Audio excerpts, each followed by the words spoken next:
ಓಂ ನಮಃ ಶಿವಾಯ. ಎಲ್ಲರಿಗೂ ವಂದನೆಗಳು. ಇಂದು ನಾವು ವೃಷಭ ರಾಶಿಯ ಜಾತಕದ ವಿಶೇಷತೆಗಳ ಬಗ್ಗೆ ಚರ್ಚಿಸೋಣ.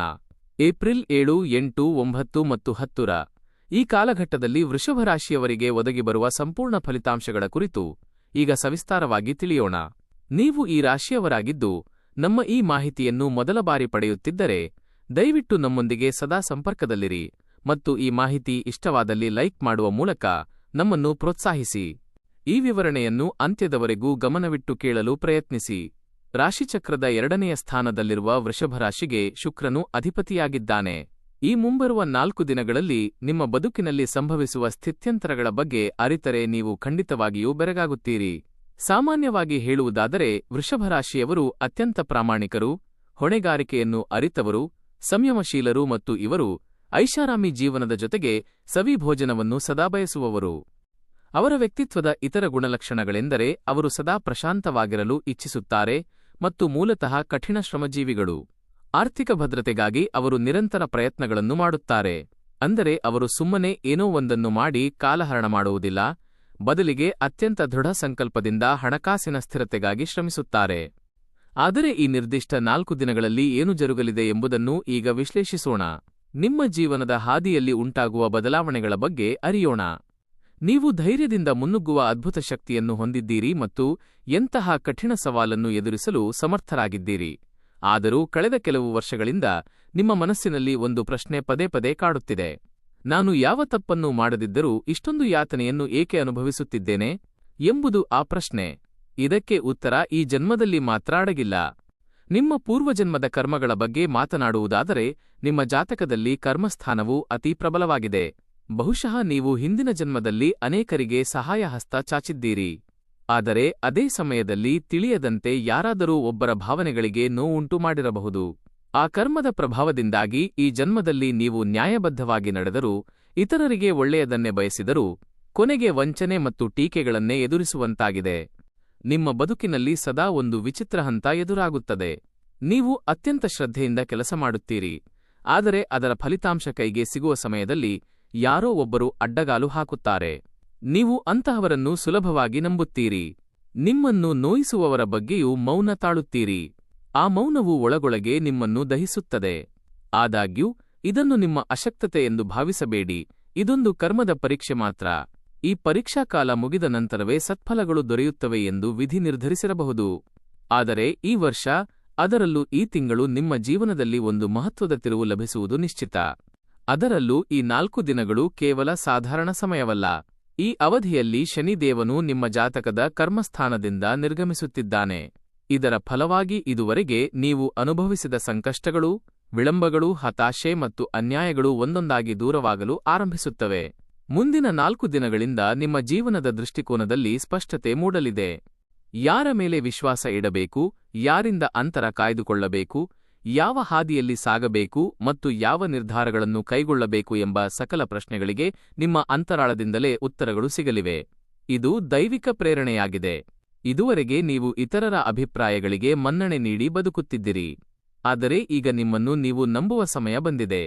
ಈ 4 ದಿನಗಳು ನಿಮಗೆ ಶಕ್ತಿಯುತ ನಿರ್ಧಾರಗಳನ್ನು ನೀಡಲಿವೆ. ಆ ತೀರ್ಮಾನಗಳಿಂದಾಗಿ ನಿಮ್ಮ ಬದುಕು ಹೊಸ ಹಾದಿಯಲ್ಲಿ ಸಾಗಲಿದೆ. ನೀವು ವ್ಯಥೆಪಡುವುದನ್ನು ಬಿಟ್ಟು ಸತ್ಯದ ಹಾದಿಯನ್ನು ಆಯ್ಕೆ ಮಾಡಿಕೊಳ್ಳಲಿದ್ದೀರಿ. ಇದು ಆರಂಭದಲ್ಲಿ ಸ್ವಲ್ಪ ಕಷ್ಟವೆನಿಸಿದರೂ ಕೊನೆಗೆ ನಿಮಗೆ ಮಾನಸಿಕ ಸ್ವಾತಂತ್ರ್ಯವನ್ನು ನೀಡುತ್ತದೆ.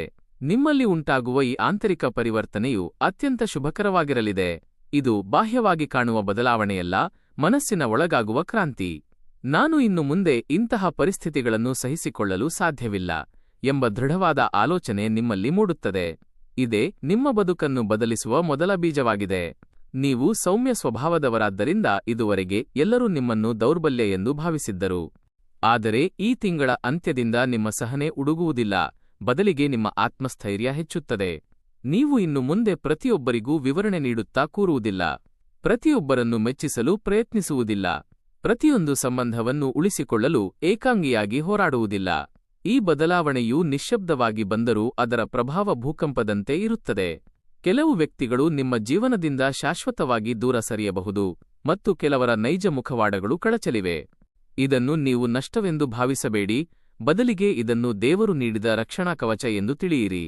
ಒಂದು ವೇಳೆ ನೀವು ಈಗ ಹಿಮ್ಮೆಟ್ಟಿದರೆ ಅದೇ ಹಳೆಯ ಚಕ್ರದಲ್ಲಿ ಸಿಲುಕುತ್ತೀರಿ, ಆದರೆ ಮುನ್ನಡೆದರೆ ಹೊಸ ಜೀವನ ಲಭಿಸುತ್ತದೆ.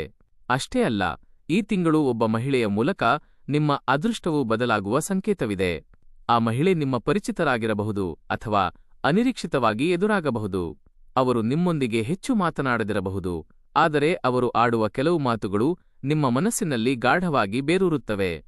ವೃಷಭರಾಶಿಯವರ ಜಾತಕದಲ್ಲಿ ಸ್ತ್ರೀ ಶಕ್ತಿಯು ಬಹಳ ಮುಖ್ಯ ಪಾತ್ರ ವಹಿಸುತ್ತದೆ. ಅದು ತಾಯಿ, ಪತ್ನಿ, ಸಹೋದರಿ ಅಥವಾ ಒಬ್ಬ ಅಪರಿಚಿತ ವ್ಯಕ್ತಿಯೂ ಆಗಿರಬಹುದು. ಆದರೆ ಈ ಮಹಿಳೆಯು ನಿಮ್ಮ ಬದುಕಿಗೆ ಒಂದು ಕಟು ಸತ್ಯವನ್ನು ತರುತ್ತಾಳೆ.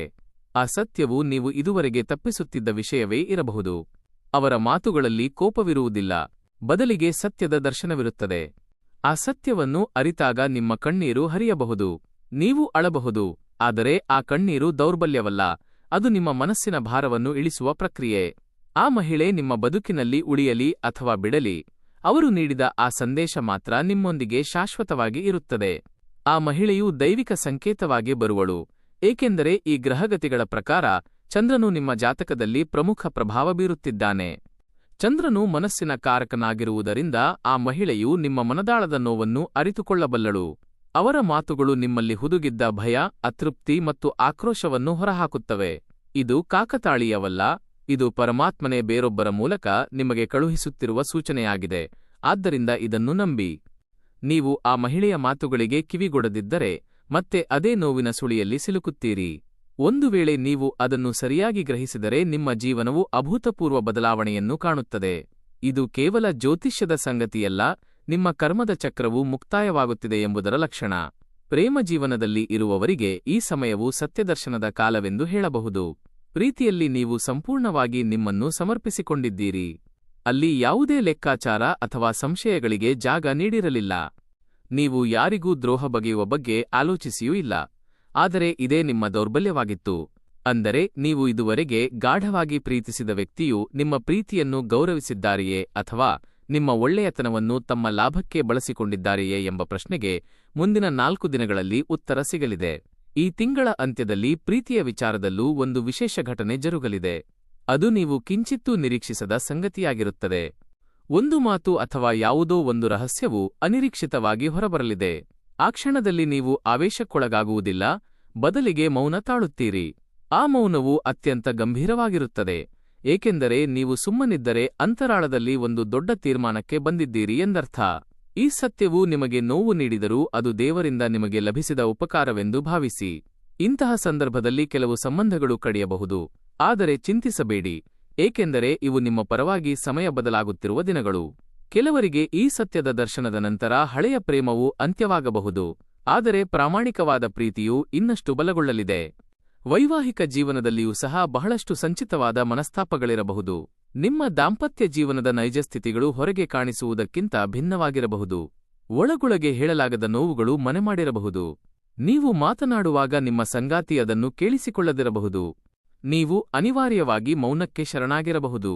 ಆದರೆ ಮುಂದಿನ 4 ದಿನಗಳಲ್ಲಿ ಆ ಮೌನವು ದೂರವಾದಾಗ ನಿಮ್ಮ ಸಂಗಾತಿಯಿಂದ ಅತೀವ ಪ್ರೀತಿ ಮತ್ತು ಕಾಳಜಿಯನ್ನು ನೀವು ನಿರೀಕ್ಷಿಸಬಹುದು. ಮೊದಲು ಕೋಪ, ನಂತರ ಕಣ್ಣೀರು, ನಂತರ ಸತ್ಯ ಮತ್ತು ಕೊನೆಯಲ್ಲಿ ತಿಳುವಳಿಕೆ ಮೂಡುತ್ತದೆ. ಇದೊಂದು ಶುಭ ಸೂಚನೆ.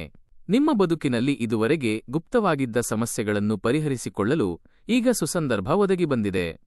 ಆದರೆ ಈ ಸಮಯದಲ್ಲಿ ಅಹಂಕಾರವು ಅಡ್ಡ ಬಂದರೆ ಸಂಬಂಧಗಳು ಮತ್ತಷ್ಟು ಹದಗೆಡಬಹುದು ಎಂಬುದನ್ನು ನೆನಪಿಡಿ. ನೀವು ಮುಕ್ತ ಮನಸ್ಸಿನಿಂದ ಆಲಿಸಿದರೆ ನಿಮ್ಮ ವೈವಾಹಿಕ ಬಂಧವು ಮೊದಲಿನಿಗಿಂತಲೂ ಗಟ್ಟಿಯಾಗುತ್ತದೆ. ಇಲ್ಲದಿದ್ದರೆ ಆಪ್ತರು ಕೂಡ ದೂರವಾಗಬಹುದು. ಈ ಎಚ್ಚರಿಕೆಯನ್ನು ನಿರ್ಲಕ್ಷಿಸಬೇಡಿ, ಇದನ್ನು ದೇವರೇ ಕಳುಹಿಸಿದ ಮುನ್ಸೂಚನೆ ಎಂದು ಪರಿಗಣಿಸಿ. ದೇವರು ಯಾರೊಂದಿಗೂ ನೇರವಾಗಿ ಬಂದು ಮಾತನಾಡುವುದಿಲ್ಲ ಎಂಬುದು ನಿಮಗೆ ತಿಳಿದಿದೆ. ಅವನು ಕೆಲವು ಸಂಕೇತಗಳ ಮೂಲಕ ನಮಗೆ ಸೂಚನೆ ನೀಡುತ್ತಾನೆ. ಅದೇ ರೀತಿ ಈ ಅವಧಿಯಲ್ಲಿ ನಿಮ್ಮ ಬದುಕಿನಲ್ಲಿ ಬರುವ ಪ್ರತಿಯೊಂದು ಚಿಹ್ನೆಯೂ ದೈವದತ್ತವಾದುದು.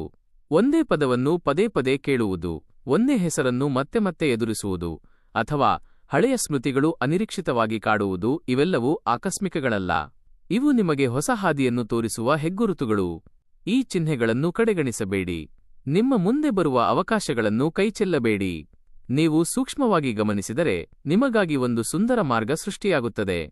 ವಿಶೇಷವಾಗಿ ಈ 4 ದಿನಗಳಲ್ಲಿ ಶ್ರೀಕೃಷ್ಣನ ಹೆಸರು ನಿಮ್ಮ ಕಿವಿಗೆ ಪದೇ ಪದೇ ಬೀಳುವುದು ಅಥವಾ ಕೃಷ್ಣನಂತಹ ಹೆಸರುಗಳನ್ನು ಕೇಳುವುದು ನಿಮಗೆ ಸಿಗಲಿರುವ ನಿರ್ಣಾಯಕ ಸೂಚನೆಗಳಾಗಿವೆ. ಇದು ಕೇವಲ ನಂಬಿಕೆಯಲ್ಲ, ಇದೊಂದು ದೈವಿಕ ಅನುಭವ. ಇದು ನಿಮ್ಮ ಜೀವನ ಶೈಲಿಯನ್ನು ಮತ್ತು ಕ್ರಿಯೆಗಳನ್ನು ಬದಲಿಸುವ ಒಂದು ಪ್ರಕ್ರಿಯೆಯಾಗಿದೆ. ಈ ದಿನಗಳಲ್ಲಿ ನೀವು ಮಾಡಬೇಕಾದ ಕೆಲಸಗಳು ಸರಳವೆನಿಸಬಹುದು, ಆದರೆ ಅವುಗಳ ಪ್ರಭಾವವು ನಿಮ್ಮ ಬದುಕನ್ನು ಬದಲಿಸುವಷ್ಟು ಶಕ್ತಿಶಾಲಿಯಾಗಿದೆ. ಮೊದಲನೆಯದಾಗಿ, ಪ್ರತಿದಿನ ಪ್ರಾತಃಕಾಲ ನಿದ್ದೆಯಿಂದ ಎದ್ದ ತಕ್ಷಣ ಯಾವುದೇ ಆಲೋಚನೆಗಳಿಗೆ ಜಾಗ ನೀಡದೆ ಕೆಲವು ಕ್ಷಣಗಳ ಕಾಲ ಪೂರ್ಣ ಮೌನವಾಗಿರಿ. ಈ ಮೌನವು ನಿಮ್ಮ ಮನಸ್ಸಿನ ಗೊಂದಲವನ್ನು ನಿಧಾನವಾಗಿ ಕರಗಿಸುತ್ತದೆ. ನಂತರ ನೀವು ಮಾಡಬೇಕಾದ ಮುಖ್ಯ ಕಾರ್ಯವೆಂದರೆ ನಿಮ್ಮ ಮನಸ್ಸನ್ನು ಅತ್ಯಂತ ಪ್ರಾಮಾಣಿಕವಾಗಿ ಇರಿಸಿಕೊಳ್ಳುವುದು. ನಿಮ್ಮ ಇಷ್ಟಗಳನ್ನು ಯಾರಿಗಾಗಿಯೂ ಮುಚ್ಚಿಡಬೇಡಿ. ಈ ಕಾಲಘಟ್ಟದಲ್ಲಿ ನೀವು ಒಂದು ಒಳ್ಳೆಯ ಹವ್ಯಾಸವನ್ನು ರೂಢಿಸಿಕೊಳ್ಳಲಿದ್ದೀರಿ. ಅದು ನಿಮ್ಮ ಜೀವನದುದ್ದಕ್ಕೂ ಉತ್ತಮ ಹೆಸರನ್ನು ತಂದುಕೊಡಲಿದೆ. ಅದು ಅಧ್ಯಯನವಿರಲಿ, ವ್ಯಾಯಾಮವಿರಲಿ ಅಥವಾ ಯಾವುದೋ ಗುರಿಯ ಮೇಲೆ ಏಕಾಗ್ರತೆ ಇರಿಸುವುದಾಗಿರಲಿ. ಈ 4 ದಿನಗಳಲ್ಲಿ ನಿಮ್ಮ ವಾಣಿಯ ಶಕ್ತಿ ಹೆಚ್ಚಿರುವುದರಿಂದ ನೀವು ಯಾರೊಂದಿಗೆ ಮಾತನಾಡುತ್ತೀರಿ ಎಂಬ ಬಗ್ಗೆ ಜಾಗರೂಕರಾಗಿರಿ. ನೀವು ಆಡುವ ಒಂದು ಶಬ್ದವು ಸಂಬಂಧವನ್ನು ಗಟ್ಟಿಗೊಳಿಸಬಹುದು ಅಥವಾ ಮುರಿಯಬಹುದು. ಆದ್ದರಿಂದ ಮಾತನಾಡುವ ಮೊದಲು ಯೋಚಿಸುವುದು ಹಿತಕರ. ಈ ಅವಧಿಯಲ್ಲಿ ಕೆಲವು ಕಾರ್ಯಗಳನ್ನು ಮಾಡದಿದ್ದರೆ ಉತ್ತಮ. ವಿಶೇಷವಾಗಿ ಕೋಪದ ಆವೇಶದಲ್ಲಿ ಯಾವುದೇ ನಿರ್ಧಾರಗಳನ್ನು ತೆಗೆದುಕೊಳ್ಳಬೇಡಿ. ನಿಮ್ಮ ಸಿಟ್ಟು ನಿಮ್ಮ ಶಕ್ತಿಯಲ್ಲ, ಅದು ನಿಮ್ಮ ದೌರ್ಬಲ್ಯ ಎಂಬುದು ನೆನಪಿರಲಿ. ಸಿಟ್ಟಿನ ಸಮಯದಲ್ಲಿ ಮೌನವಾಗಿರುವುದೇ ನಿಮಗೆ ಅತ್ಯುತ್ತಮ ರಕ್ಷಣೆ. ಇನ್ನೊಂದು ವಿಷಯವೆಂದರೆ ಅತಿಯಾದ ಆತ್ಮವಿಶ್ವಾಸವನ್ನು ಪ್ರದರ್ಶಿಸಬೇಡಿ ಮತ್ತು ಪ್ರತಿಯೊಬ್ಬರನ್ನೂ ನಿಮ್ಮಂತೆಯೇ ಸತ್ಪುರುಷರು ಎಂದು ಭಾವಿಸಬೇಡಿ.